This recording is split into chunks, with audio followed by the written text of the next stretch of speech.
I'm delighted to bring in a fellow advocate, somebody that I had the pleasure of meeting in person, albeit abroad, which is a bit weird. We're not met actually on UK soil yet. But patient advocate, research partner and founder of the HS Support Network UK and Ireland. Hopefully, with a bit of luck, Angie, you can see and hear me after our earlier issues. I can. Hello. Thank you so much for joining me. And first of all, can I just check, would you prefer to be called Angie? Because I've been using Angela, I think, until I just saw your name on screen. So. Either or. Yeah, brilliant. Thank you. And usual stuff. If anyone who's watching this live in chat can let us know, they can hear Angie absolutely fine, because I say we did have a couple of issues earlier, but I think it says a lot about the resilience of people like us, and that we find workarounds like we have to every day.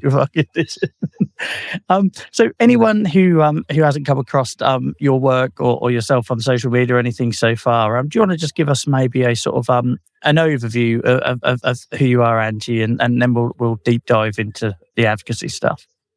For those who don't know me, I am a person who lives with hidradenitis suppurativa. I've lived with this condition since I was 10 years old. So we're nearing on 35 years of living with. And I'm involved in lots of research projects, patient advocacy, and I set up the support network where we offer monthly virtual peer support and also education. So we have kind of guest speakers that come along. And I guess tonight I have a lot of questions and themes, both in the group and personally, about how we better advocate for ourselves on a personal level as patients, but also how you get involved in some of the work. And so hopefully tonight we can explore both of those things. And really good to be here, Joel. Thank you. Thank you for joining me. And if nothing else, just for an opportunity for me to reuse my knowledge of learning hidradenitis suppurativa after we had Barry on, because that took me hours to get that right. And I've been able to reuse it. So thank you for that. You're welcome. So in terms of should we start with your sort of health journey? Because as you've sort of hinted at there, not everybody starts advocating from day one, and we all have to find our own way. And many of us have quite a long road to that. I know I certainly did. So do you want to maybe tell us a little bit about your health journey, and feel free to go into as much detail as you're comfortable with, and we'll go from there. Okay. So HS, just for people that don't know, might be new to the call, it's a chronic inflammatory skin condition, painful swollen lumps that can leak, break open, fluid, pus, and you find them in areas of your body. I think the best description would be everywhere you wouldn't want them. So anywhere where there is skin-to-skin contact, and mainly those kind of pivot points, which are crucial for mobility. So underarms, between legs, seating area, breast, really difficult places to deal with. And there are 3 stages which go in or obvious, with stage 1 onset to stage 3 being the most significant impact. So my journey was quite common with lots of other people, in the fact that the onset was adolescence. So I was 10 years old, taking a bath, noticed in front around my groin a lump. I'm quite a private person. I tend to keep things to myself, and I kind of really worried about what this was. And at 10, kind of the bodies were always starting to change. You're kind of reaching those teenage years. I was carrying weight that made me a bit more embarrassed about my body. And I just didn't know who to talk to. I just felt real shame and embarrassment. And I worried, have I caused this? And I actually waited until I was 16 to go and see a doctor. I thought that at 16, a doctor wouldn't be able to tell anyone else. So I kept it quiet for 6 years. That had a big impact on things like days I couldn't attend school, and masking and trying to think of reasons to tell my family and friends or teachers, why I wasn't at school. And if I'm really honest, those 6 years were just had such a significant impact because I didn't know what was wrong. So after that first lump, they just continued, and they started in new places in my body. And at that time in the 90s, lumps in your bodies, of underarms and in these areas of me, I thought, well, this must be cancer. This is what everyone, cancer starts with lumps. And as a child, I think that's important to kind of note with this condition. We don't have an adult's cognition. We don't have our experience, our brains. We think distantly. So I was really worried. And unfortunately, the doctor's appointment at 60 was a really negative experience. The doctor had no awareness of the condition. There was certainly some shame and blame. How often do you wash? Misdiagnosis, let's check the diabetes, which are all too common in the HS community. And when I described that this was recurrent, that wasn't really picked up upon. And so I went home, I went away, and I just thought that was such a horrific experience for me. I'm never going to go back.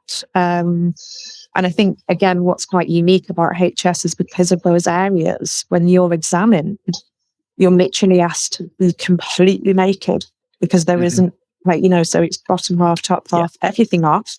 And obviously I hadn't had a boyfriend, I hadn't had cervical screening, I hadn't had labour, no one had seen my body. So that for me was, a terrifying experience. It's what I dreaded most. And just going through adolescence, I don't know what this thing is, having to stop playing sports, missing school, the mental health really taking there, and the secret, the burden of living with something that you're constantly trying to hide. You worry about strike through from an area bursting, and somebody seeing that. I know Barry talked on the show about his first experiences in school. And so another theme I picked up actually for other speakers on your show is that it was at university.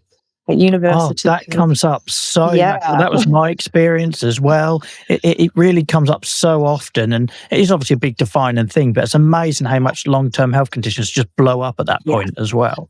And I think, I know you'd said at the time it'd be interesting to look more into that. I don't know whether it's stress-related. So you're under significant stress for kind of academic achievement, but you're also, meeting new people in new situations. It's, independence. You really kind of getting to grips with all of that. So I was just incredibly lucky that I had to revisit the GP that happened to be a local derm and said, I think I have a name for this. She wrote it down on a post-it note and said, I'm before you to dermatology. And I remember that day walking out or just feeling overwhelmed, just being like, wow, this is a condition. I do have something. This isn't something I've been doing wrong.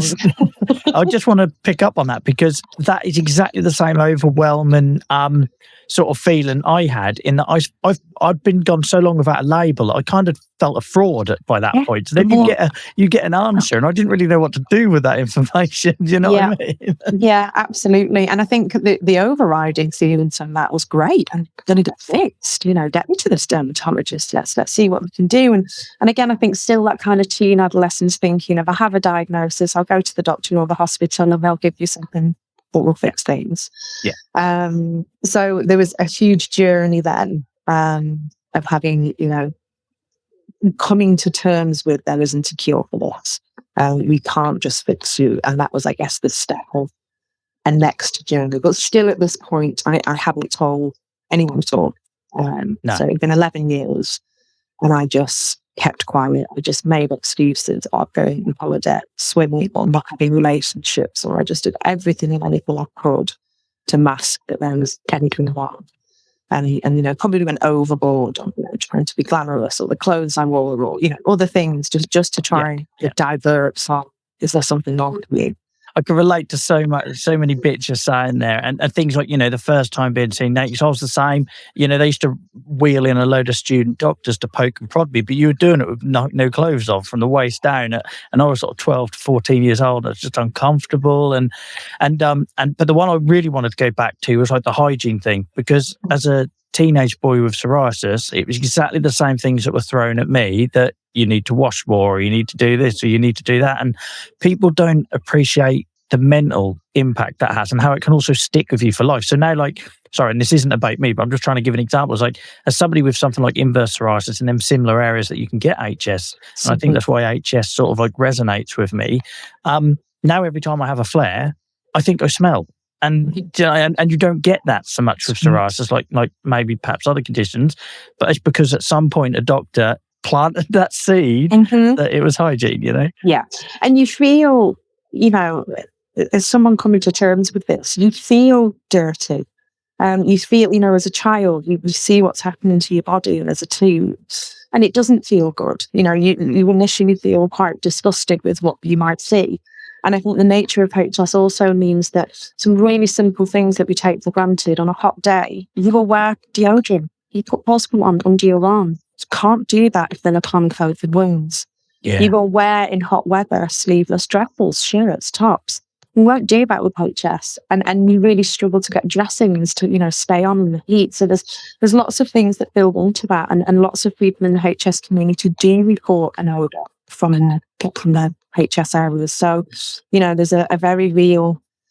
It's a balancing act, because you would also say, do you know what, you wouldn't find a cleaner person. I shower multiple times a day, and you see, I couldn't be any cleaner. I'm always changing my clothes. You overcompensate a little bit, don't you? And that's what I mean, yeah. And I just think it's a really important point, because I say I was really late to the party, and I was ignorant when it came to a condition like HS. It just wasn't on my radar, which we know is an issue. It is not on a lot of people's radars, and especially medical professionals. Do you want maybe just, so you've had the opportunity to talk a little bit about that regard, and how it just doesn't get diagnosed because it's not on their radar?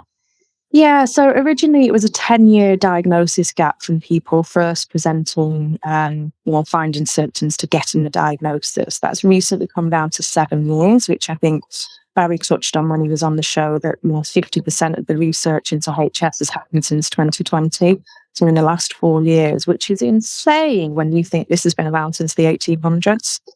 So I think there's an element of perhaps doctors having dealt with people in the past with HS, and almost them feeling a frustration that I don't have anything in my toolkit to give you. I've had patients with BOS, it's incredibly stubborn, who doesn't respond well to treatment. There's not a great deal I can tell you other than go away and change everything about yourself. And I feel as though there's lots of missed opportunities. So for women, particularly around family planning, pregnancy, labor, cervical screening, breast cancer screening, that type of thing. And you wonder, they're all places that people might feel a bit embarrassed about, but we talk about them. We've seen national campaigns, there are national screening programs, and quite often we get in our kind of support group and in every support community I've been in over the years, is that anger and frustration from people to say it has taken them this long for someone to finally say, this, now I'm here. And everyone will say, same here. We are getting more people coming through now saying, I went to the doctors, I was referred to dermatology, I got a diagnosis. And that's really what we want, because people in those 7 to 10 years that people are living with HS, their HS, not everyone, but for many people, is progressing. The progression, of course, of the disease is real, and it moves from stage 1 to stage 2 to stage 3, not as a rule, but for many people it goes through that. So whilst you're waiting in the world of the unknown, this HS is forming, sinus tract formation under your skin, it's burrowing deeper, it's, the disease is really embedding, which means by the time you get to see someone and you finally have a diagnosis, you're probably going to be diagnosed first-line treatments, which are not going to touch the level of disease that we're living with. So it's frustrating, because people talk about numerous misdiagnoses. Is it sexually transmitted? Is it diabetes? Is it spinal cyst? Is it, just this ongoing, could be this, could be that. And it's insane when someone says, hidradenitis suppurativa, been around since the 1800s. That's what we're aiming for, to be similar to other any condition, whether it's a skin condition or not, to be able to, to have that awareness. And so there's lots of points, health points, touch points, where people put them up on this, and it just seems crazy that it's not getting the attention it should have. Although I think it's fair to say that we are moving in that direction now. Yeah. There's lots of interest, research, commitment. Just this last Wednesday, I did a webinar for the British Dermatological Nursing Group. Yeah. And other organisations getting in touch to try and do more awareness with healthcare professionals, whether that's doctors, GPs, dermatologists. So it's happening, but at the moment it's an unacceptable length of time for someone to wait support. And it just causes the spot much worse by having to wait.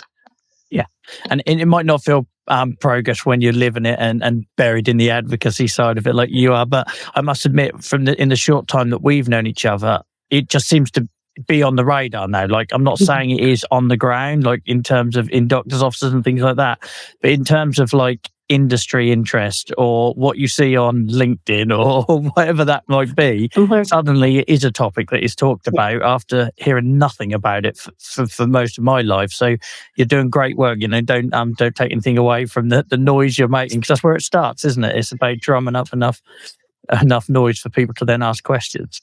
It does, and that was the cold hard truth, that back in the day, in kind of the early 2000s, we were told that this was an orphan disease, not enough people suffered from it, and therefore pharmaceutical companies would not be investing the money to develop treatment. And this is an interesting one, Joel. Actually, I've got a really good example of kind of personal advocacy.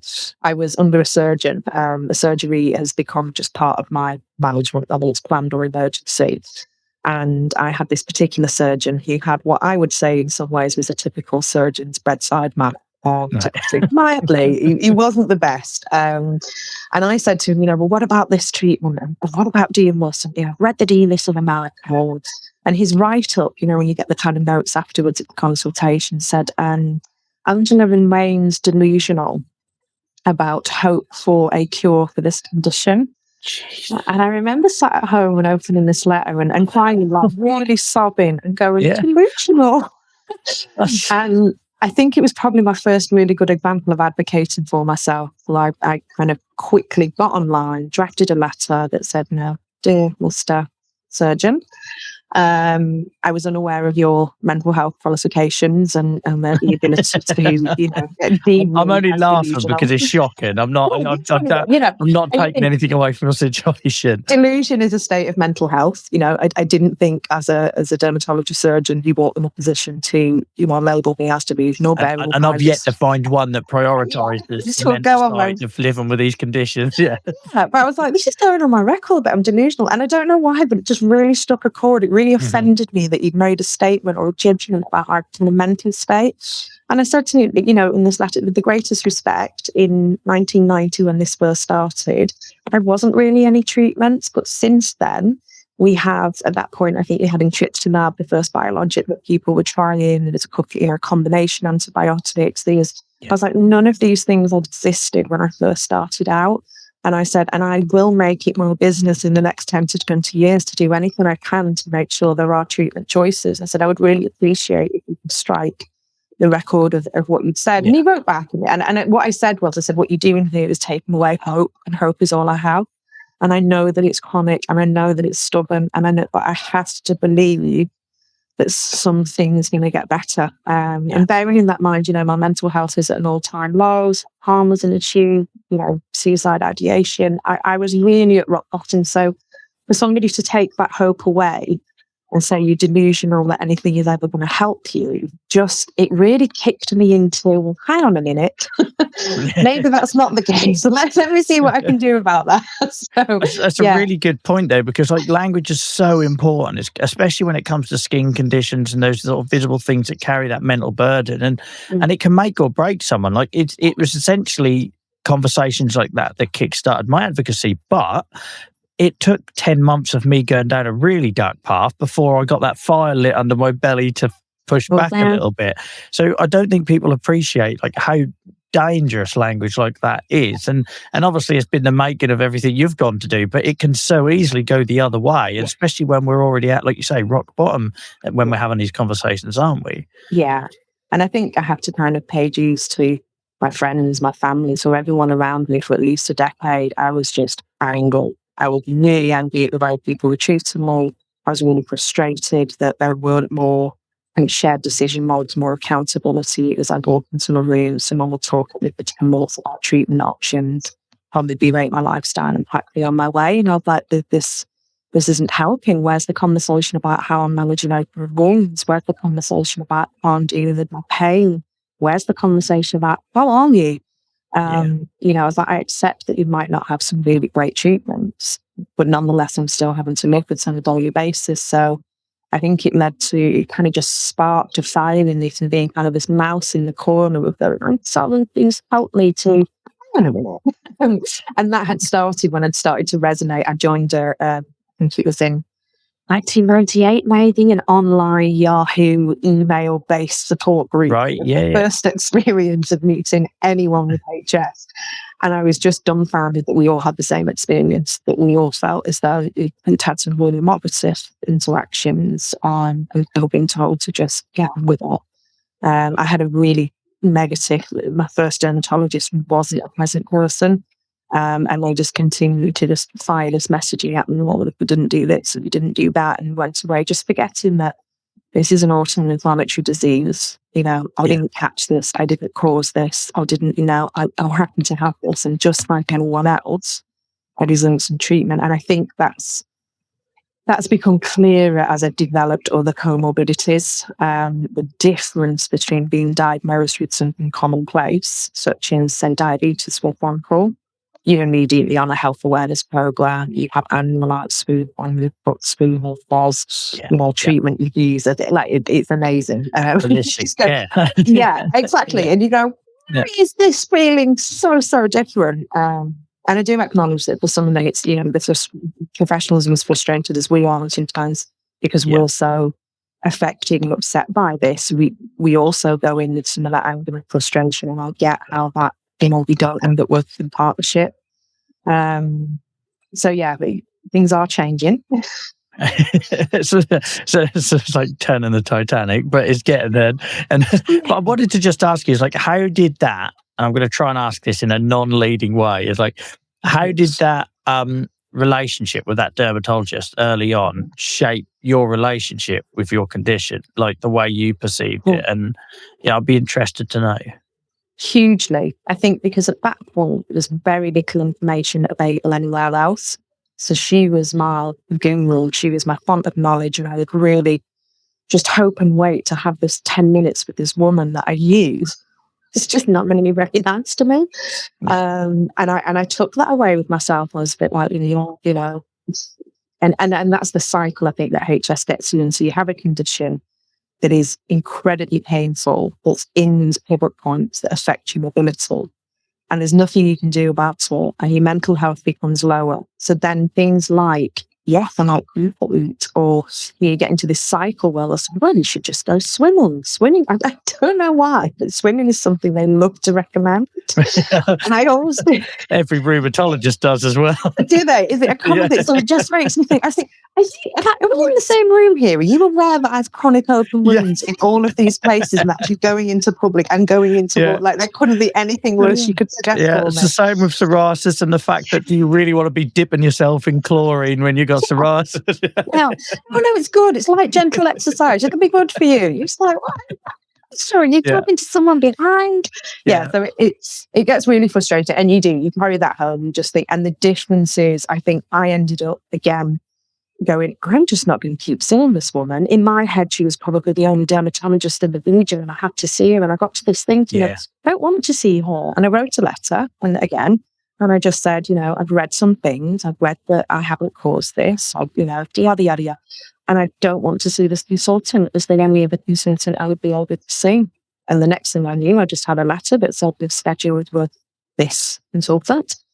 And it wasn't until I saw what good looks like. I mean, I knew it didn't feel good, what was happening, but it wasn't until I actually got someone who was genuinely interested and educated and aware of HS that I realised how bad that first experience had gone. And I think that's probably one of my main messages at the time when I wrote back to the surgeon. I wrote back to say I want a different consultant. I felt like I was the problem. I felt like I was being mouthy and difficult, and I just couldn't accept what was happening, and it was all, all on you, and trying to do that roommating, a good person. Yeah. And I have to say that from all of it, it improved my care. Getting to a good dermatologist, knowing that delusion isn't an issue I need to worry about. What terrible work you does. But it all served a purpose. It all got to the point where I've been working with this dermatologist now for, the last 20 years, and he's brilliant, absolutely great. And I thought, I emailed him and I found it, you've heard it also, seen well, can you talk about it? And we go into clinic and be like, that's only available in America. That's not for you as a woman of childbearing age, or this we might try next, and it was great. It was a completely different experience. So I think that's one of the things we try to advocate for in group. When people come to the support group and talk about having had a negative experience, it's did you call it out on the spot? If you didn't feel able to do that, can you do that retrospectively, maybe to a practice manager or, the part service manager? And what next? So we absolutely appreciate it's been a really bad experience, and we know that people feel anger and frustration, but none of those emotions necessarily serve us or them. It doesn't get us to a place, and you have more that focus on, well, what next? What will I do differently? Can I sue someone else? Can I call it in? Can I have another conversation about that? And it's our right to do that, because we know that bad practice exists. Yeah. And whether it's intentional or unintentional, it happens. And I think it's really sad that people with chronic illness, sometimes feel like we have to jump up and down on screens for things, and it is frustrating. But nonetheless, it's work we have to do. We want to change that, but as it is, it's a reality. Yeah, and it's important that you have that voice and you call it as well, because like one of the things I've found from transitioning to a patient, very much in a similar position to yourself, I didn't know what I've never had an assigned dermatologist ever. I couldn't tell you what my dermatologist is called, even though I've had psoriasis since I was a child, because everyone focuses on the arthritis side. And it took being an advocate and going abroad to see what good care looks like. It's mad, to meet amazing dermatologists and have them asked to come on this show and, okay, so that's what it should look like. But then I find when you get into advocacy, you sort of cross this line where you've got to try and partner with everybody, and there's all the politics, and you've got to try and be diplomatic to get people around the table, but you're still a patient and you're still representing patients. So I'd be interested, this wasn't on my list of questions, just because you mentioned there that, the whole, having a voice. How do you tackle that one? Because that's one I'm still very much learning, from going the banging fists on the desk kind of patient to trying to get them to listen and easing them into the conversation a bit more. Yeah, I think it's about finding that common ground, isn't it? I think like I say, therapy really helped me. And a lot of people that come to the group and are struggling with their mental health will say that generic therapy hasn't always helped them. But I'll say the biggest thing in my journey to kind of helping myself and helping others has been acceptance, which came through having cognitive behavior therapy, practical coping strategies, and just realizing that my anger and my frustration, like I say, so acknowledge it and say, I have every right to feel angry and frustrated, but actually how that impacts on my behavior and how I'm speaking to people. And I recognize I've become very defensive and quite argumentative, and like I say, I'm very thankful for the people that mostly around me at that time for tolerating kind of just how angry I was about everything. I think all of us that have gone on a chronic illness journey have got people we're thankful are still sticking around. Yeah, but it's turning that around though, Joel, as you say, you kind of have to go there in order to kind of come out the other side and recognise that actually of all those bad interactions, the outcome was never good. The outcome was always, it's all a mess. So I think really switching my perspective on the kind of recognising my feelings and how they affected my behaviours, and going, well, actually, I want to be part of the solution, not part of the problem. I don't want to be deemed one of these patients that I hear doctors talking about, or I don't necessarily want to continue, I guess, fighting against something that isn't an open door. So looking for all the opportunities, like we can talk about the ugly kind of, who's willing and in a room, let's start with them. Exactly. You have so much energy. And we have it. We have, certainly there was an international piece I worked on that is about developing the outcome measures that they use in clinical trials. And it was really great work, because what they said was, doesn't matter if we develop a drug that we think works, the outcome measures have to be from the patient. Like, what is it that you would say, that treatment worked, like what's the difference? And it was great work. And there was a very well-renowned kind of HS specialist in the room, and it was a consensus process. They were it felt like we were locked in a hospital room in Vienna with patients from around the world, surgeons, dermatologists, academics. You were all in this room thrashing it out as to what's important and what's not. And there was a very heated discussion. And I would imagine everyone who kind of tunes into this will recognise lethargy, tiredness, as part of any chronic condition. And people saying, I just don't have the energy. I can't describe to you that this isn't just about something on my skin. This is a general malaise, and someone's feeble, feeling sick, but an exhaustion. And I think that's the relentless nature, isn't it? I've had a couple of people have things recently, like what's sciatica. A really good friend with sciatica, and it was the worst 3 months of my life, like with the places it took me mentally because the pain wouldn't stop. And she was like, I just want to say, I don't know how you coach with this. And it is that relentless nature. Anyway, whilst we were debating that, the professionals were saying that lethargy shouldn't really be a benchmark for effective treatment. And I'm kind of very passionate at this point about it. And there's a picture of me kind of with my arms up in the air, like really animated because it's like absolute expert. And then it's been used again and again. Like, well, people, please stop showing it. I know. But it was that thing of the patient voice is king in these types of events. And that's what I've kind of recognised, that when we're welcomed around the table, I feel like we've moved from the face of that being a tokenistic, where we have patients involved, to actually much of the work I'm involved with at the moment, your voice will be the overriding factor. So if there's something that's in dispute, they will turn to you and say, well, let's ask the patient to see what they think. And I think that's been a big shift in advocacy. And it's come from those people who have been advocates and be so passionate doing what we're on. So, yeah. And that does really come across, like, just to so it does because when we first spoke many months ago, that was the real sort of thing I walked away from, how you were so patient-led, patient-focused, patient voice is king kind of thing. And up until that point in my advocacy journey, I hadn't met that many people. It was either all about either sharing stuff on social media or doctor bashing. There wasn't a lot of like collaboration, and that really comes across with yourself. So I just wanted you to know that, because I feel sometimes when we're doing this advocacy, it can feel like we're banging our head against a wall a lot of the time. So it does register. Good. The other thing I wanted to mention there is, like you touched upon earlier, you said like about comorbidities and diabetes and things like that, and I don't know what your experience is with HS, but within the psoriasis field with dermatologists, no one's referring me to the things that really helped me: CBT, pain management, worry management, all these other sort of things that I had to kind of find myself. Have you sort of found that with something like HS, where, and this is just off the top of my head, where it's not maybe getting picked up in doctor's office or primary care or anything like that, is the comorbidities a route? There's more mature services, like you say, with your diabetes monitor and things like that. Is that potentially a route for helping raise awareness by going through those to go back to the root of the problem? I don't know. I feel like what should be happening is that the dermatologists who are diagnosing their patients with HS should be screening at that point for comorbidities, but also having conversations with patients about what the research says. So this is evidence-based. And I know, again, when Barry was on the show talking about this, we talked about recent research which talks about a 15-year life expectancy gap for people living with HS.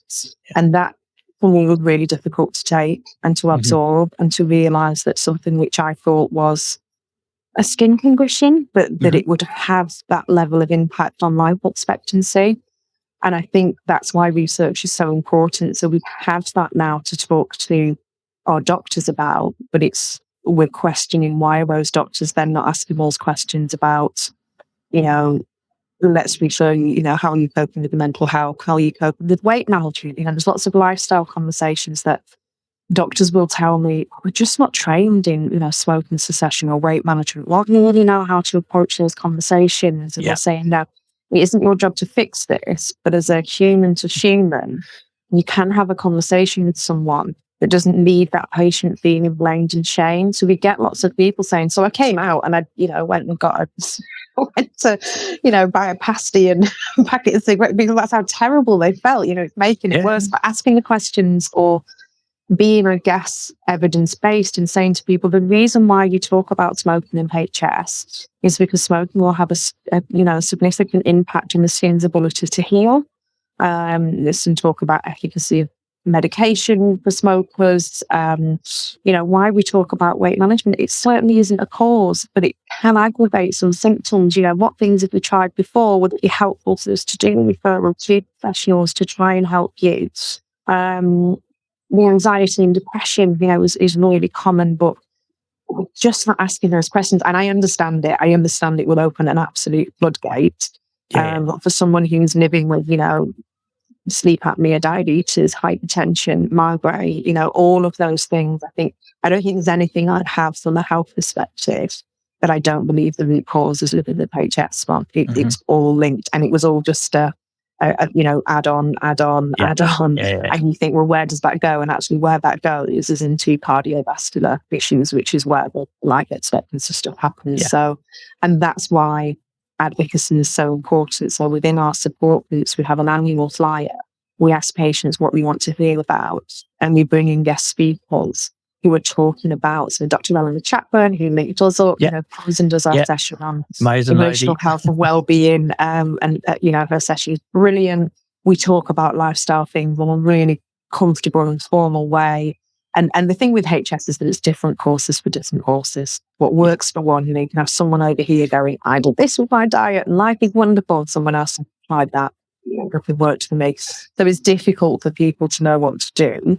But I think that's why it's important that we have those conversations that you use to like us, that we'll do in the support group, because we're going to have to do a lot of this ourselves before other people start doing it for us. If we can get to that point when it's like diabetes, people do all that great stuff. That will be an achievement for us. But until then, we need individuals to be talking. Rheumatology is a really classic example, Joel. So lots of people understand with HS that their kind of NSK pain is linked to the fact that we as HS patients, people with HS, sit differently, stand differently, sleep differently. We're always accommodating some level of inflammation. That offsets to an issue somewhere else, doesn't it? And you just think, I'm limping a bit today because of this, or, maybe it's my medication. And actually, we're not going to the doctor and saying, I'm getting some quite significant joint pain here. And actually now the research is suggesting, really closely want obviously an apparatus is coming. So, but it is going to take us talking about that and taking our kind of symptoms and what we're feeling more seriously, not assuming that it's just all part of the same thing and what there's not much about. It's that crossover though, why I've got such a soft spot for this condition and your situation, because as a psoriasis advocate, the similarities are massive. We're having the same conversations with dermatologists who are saying, well, we know you've got 7 minutes, but why are you not asking me about how it makes me feel? Why are you not asking me about my mental health? Why are you not asking me about pain and all these other things? And it's always the same. We're not equipped to deal with the answer. And like you said earlier, it's we don't need you to fix it. You just need to refer it. And like back where I live, my part of the country, I know it's not the same everywhere, but they won't cross refer. So if I go to my rheumatologist, I'm seeing my rheumatologist next week, and my joints might be perfectly fine. I could be covered in psoriasis. I have to go back to my GP to get a referral, which is just mad when they're literally down the corridor from each other. So we're fighting for that multidisciplinary sort of joined up approach as well. And I think that's why there's such a real opportunity between the two communities, because psoriasis is further ahead in terms of investment and industry and treatment options and everything else. But we're still facing exactly the same issues when it comes to the pressure on dermatologists and how broken that system is at the moment. So maybe we should put our thinking caps on about that, about how we can. It just feels like there's an opportunity there to raise that awareness of how you're only really looking at one issue in a list of maybe 5 or 10 things when we have those 7 minutes with them. And I think that's the reality, though, isn't it? We know what kind of system pressures there are in the NHS. We know it reminds people are not just able to go private. I don't think, even though the answer to us is really, really simple, I'm not sure we're going to get there. So in the meantime, let's equip people with the confidence and power and the knowledge to go forward, mate. Because even when you do go last, you're looking at least 12 months for most specialists with girls at the moment. Yep. No one's talking about it. I had this conversation with a journalist literally just last week when I said it was a 70-week wait for dermatology in this area, and she didn't believe me. I can understand why she didn't believe me. And I was like, but no one's talking about it. There's no stories on it. No one's really looking at it. It's a big part of our support group. We have a lot of people who've been referred. We're waiting over a year. Unfortunately, both specialisms, kind of the HS clinics in the UK, are quite sporadic. There's a couple of centres which are known for being more really proactive and multidisciplinary. Others are still waiting that over a year to go to a clinic where they're still not really getting the treatment and care that they'll need. And I think that's been a big part of our kind of working in partnership to push that, because within the support group, those people have nothing. They're not on any treatment, and it affects everyone, or relationships, family, employment. And that's all we can really do in the support group, is talk to people about, when you get that appointment, how do you make the best of that? How do you stress what the biggest impact is for you? I remember with mine, my doctor saying, how are things? And it was just because at the end of my tether, I said, my job, I'm going to lose my job. I've had too much time off. And immediately he said, I can write a letter to your employer. As far as I'm concerned, this is covered in the Equalities Act. And I think they should extend with absence triggers and talk about reasonable adjustments. And I've been a big advocate for that in the group, and the people that I speak to as a whole. I deserve to be able to work, and I deserve not to just have a job, but I deserve to be able to aspire and achieve like anyone else.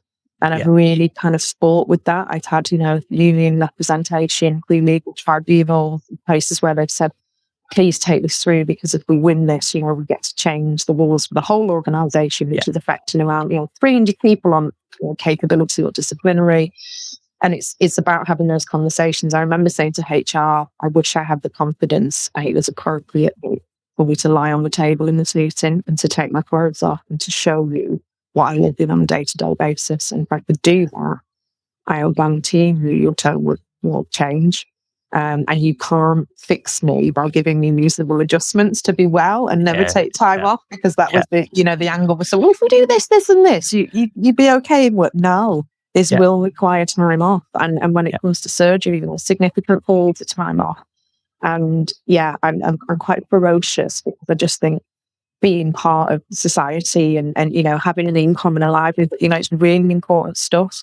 And too many people come to us in the network saying, I've lost my job, I can't get a job, I'm in trouble at work, and that really needs to change. Yeah, and them conversations are so important, and it's something I think we touched upon, just to bring back to Dr. Elwood on the chat panel again, like we talked about on there, like social media. I can't show my type of psoriasis on social media, and the amount of messages and things I get saying, well, you look fine for somebody with psoriasis, and that must be nice for you to do all this advocating when you're not suffering. It's like, I am suffering, but my account will get banned if I show you. So you can't depict the realities, but having those conversations with employers is so important, because I've found I went most of my life not talking about my condition. I was embarrassed, a bit similar experience to what you've had. It's why I can relate to you and likes of Barry, who's been on the show, and others. But now I've started talking about that, my employer can start to understand how last week or this week just gone, we've had a pretty stressful event gone on, and I'm now having a huge pain flare. I didn't do anything wrong. Previously maybe an employer would say, well, did you not manage it properly, or were you doing everything you should have been? That's like having a second doctor sometimes. But now they understand I had a stressful life event, and of course I'm now in a ton of pain, because that's how my condition works. But until you can get in a position where you can trust people and let the guard down and have those conversations, life is difficult trying to maintain a career with these things, isn't it? Hugely, and I think that's the stigma, isn't it? That you have something which affects us in parts of our body that make it uncomfortable to talk about. And I'm forever grateful, because there's an emerging army of people on social media who are showing their HS, and I'm just in awe of what they do. And I think that for everyone, just remembering that this is a journey, because I think I'm always advocating, I want to see the next generation of advocates and researchers, but I have to appreciate that this is a condition that really affects people in adolescence, early 20s, 30s, and at any age. But actually, at stage 3, I would never have been in a position to be doing this work. So there's a kind of a journey level, and it's all of those experiences of going into work after being up and someone saying, "Oh, you look well today." And just trying to come up with ways. What is it that's wrong with you? What makes me laugh is hidradenitis suppurativa is obviously a difficult thing to say and remember. Yes. And you'll know that people around you have maybe clocked on, they've put 2 and 2 together, they've found out things, and they'll ask you and look at, and they think they're being really discreet by asking you, so name of your and they'll drop it in and look, but it's the one thing you're looking out for, is protection. Like, I can't let people know this, and you kind of hook it up. But over the years, you just get more confident in kind of, I tried different ways, and now I say to people, I have an auto-inflammatory chronic condition, and when it peaks, it really affects my mobility and also can affect my mental health. And so I'm feeling much better than I did yesterday, but every day brings some level of challenge for me. And people, if you say something assertively enough, and that's the conversation over. That's just what spells. I've been sharing my story for years now, and it still absolutely throws me, and I have this brief moment of panic every time anyone outside of my advocacy circle knows what's going on, because obviously I share so much and it's out there. So every now and then you'll get someone at work or someone through your, hobbies or whatever will say, sorry to hear about X, Y, and Z. And I will literally instant cold sweats and because you're still fighting that defense mechanism that you had for so many years, aren't you? Yeah. And I think that's my whole kind of onus with kind of coming on the show tonight, is that how did I deal with a condition that I didn't want to tell anyone about, but was affecting everything in my life? And actually, I used to really beat myself up that I wasn't so open. And I'd see people doing fundraisers on Facebook, and I think, I've got acquaintances from like school, and I don't want them to know the detail. And so I had to find a way of carving, how can I make a difference whilst kind of still being a little bit behind the scenes, and kind of doing other work that I feel really proud about. And the biggest thing in that was the kind of the mental health and the isolation, so kind of running the support network. And that's leading us into registering as a charity, following in your footsteps. We did have a charity. I feel like I'm following in yours. You've been doing a lot of this stuff a lot longer than I was going to say, but doing that, but also kind of putting messages out there, because we get a lot of people getting in touch saying, how do you get to do advocacy work? And one of my messaging now that is that it's been decades of really hard work. It's been working full time, living with HS, but going the extra mile in my head of power pit, contacting people, trying to get involved. And a skill set as well, kind of speaking publicly, articulating things, and importantly, being able to represent a community rather than just my own local experience. And I feel like, having been in the group and listening, people are being brave enough to share, and that's why I can really warm showers to everyone in the group. The fact that they're sharing enables me to borrow well and talk about the community voice authentically. You can have your finger on the pulse, can't you? And that's not just your experience. Yeah. And it's been, let's say 35 years, at least 20 years in kind of forums and communities. So to understand how it might be different for people with skin of colour or for trans people, there's lots of intricate things. I think becoming an advocate is part of having your lived experience, but a skill set. And I think you've touched on this in the past, Joe, but some of the really, really hard work, the planning, the travel, the time off work. Yeah. I still get a DM every time I'm in an airport that will say, how can I be an advocate so I can travel? And it just makes every time make my blood boil. And I try not to sound like a miserable old man. Now I've got a 4 in front of my age. But it is that trying to explain to people that it's a long game. And we had a real issue of this in the pandemic, because lots of people started sharing stuff, which was amazing. And then they sort of started getting a bit obsessed with the numbers and how many followers they had on Instagram, and it kind of become his thing.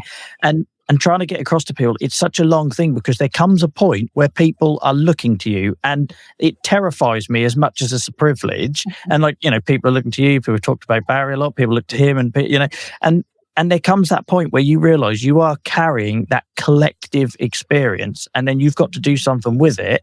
You can't just disappear because you decided to go to a different platform, or suddenly it wasn't fun to post pictures anymore, and this sort of thing, and you end up doing things when you're exhausted, because you're on this mission to try and bring change. So it's a really hard conversation now, because it comes up week. It is and it's just having those conversations, because we want those advocates. We need a next generation, but understanding there's a lot of reading, there's a lot of medical jargon, there's a lot of contracts, there's that work. It's amazing to meet other people from other countries and other patient advocates and leads in organisations. But by doing that, you're building a network of contacts. I've had the US people come to me to say, these people are UK based, they're looking for something HS related.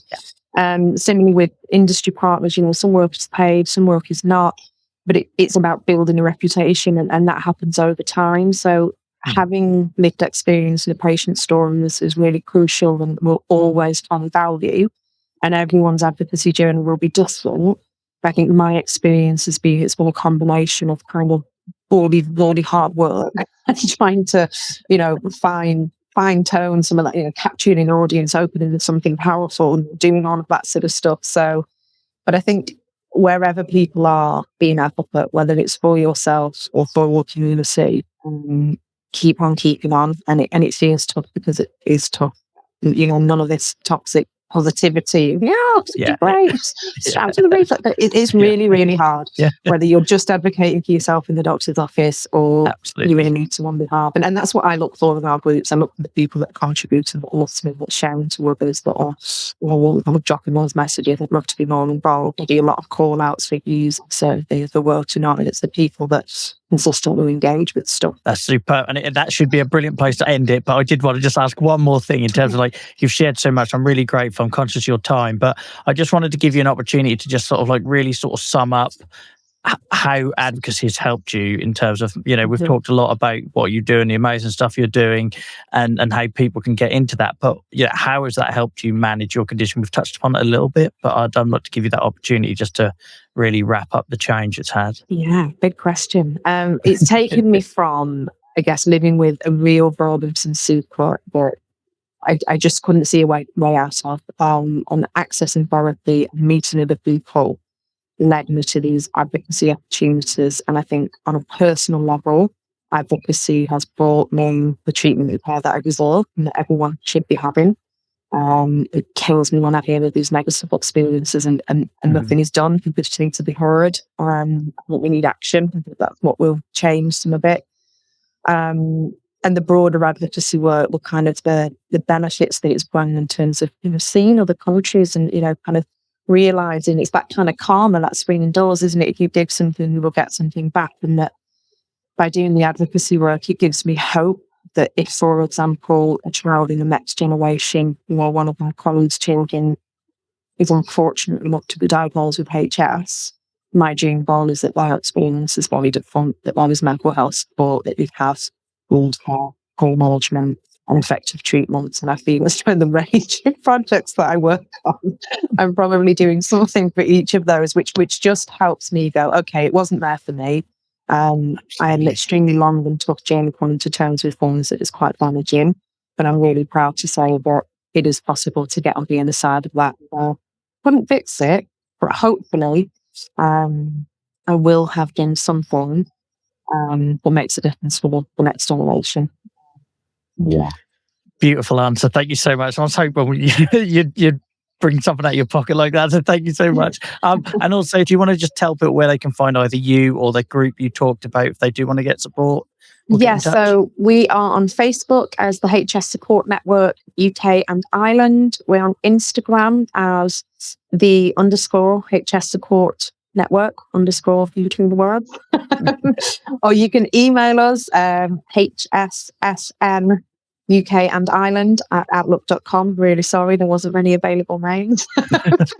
We have a flyer that we can send to people. People just email us and can book on anyone living with HS, caring for people with HS, and just really welcome the opportunity. I think personal level of advocacy is critical, as is the broader stuff. And just really thank you, Joel, for kind of giving us, or the HS community, a platform to raise a bit more awareness, hopefully for our HS listeners to have heard a bit more about the work and how that happens.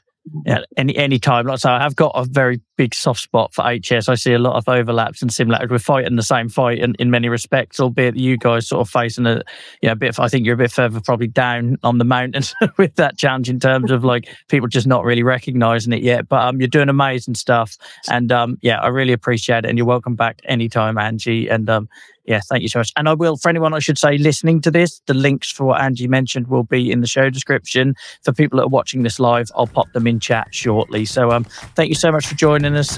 Enjoy the rest of your evening. And it's been an absolute pleasure. It's been so easy to talk to you, Angie. I really enjoyed it. Thanks, Joel. Thanks, everyone. Bye-bye. Thank you. Bye-bye.